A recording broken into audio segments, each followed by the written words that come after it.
What's up? Another edition of Sunday Morning Rambling. Headed to church. Starting a Bible study in the morning. Not an ordinary Bible study, but intentional discipleship and intentional evangelism training. Training those in attendance how to look at the world that they're in. How to look at where God placed them. Where they were born, who their parents were, the area of the world that they live in, that sort of thing. Starting a Bible study in the morning, advertising on Facebook, the Bible study. It's online, easy to do. So I'm headed to church. Going to finish up John chapter 9 this morning. Jesus meeting up with the blind man that he had healed by spitting in the mud and rubbing the mud on his eyes. The Pharisees basically had drawn this guy in and brought him in front of them to kind of stand trial, or at least interrogation. And they were really persecuting him pretty bad. And John chapter 9 lays out some things that they did to him. First and foremost, they questioned him, they interrogated him, they assumed that he was telling a lie. They assumed that his blindness was fake and false, and he had not been blind. So one thing that they did was just ridiculed him and hurled insults at him. And one thing they did was they tried to turn his parents against him. They tried to get other people to testify against him. They tried to bring up things of his past and say that he was a sinner and he was steeped in sin, and that's why he had been blind. And why would they listen to him? But yet they didn't believe that he was blind. They was calling him a liar and saying that he wasn't blind. But he had been blind his whole life. This guy stood strong through the persecution.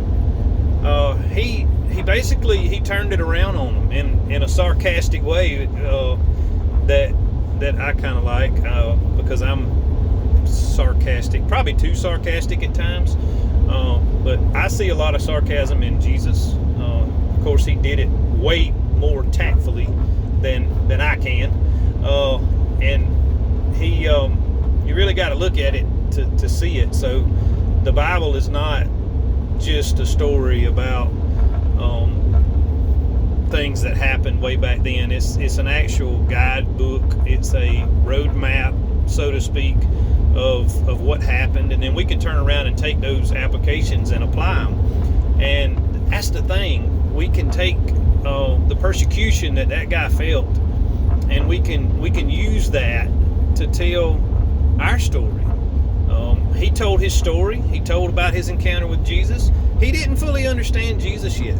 That's one thing that was very interesting. And he was persecuted even though he fully didn't understand Jesus. Just by sharing the fact that he had been healed supernaturally by this guy that he had met in his everyday walk, or I guess he was sitting and begging Jesus' everyday walk.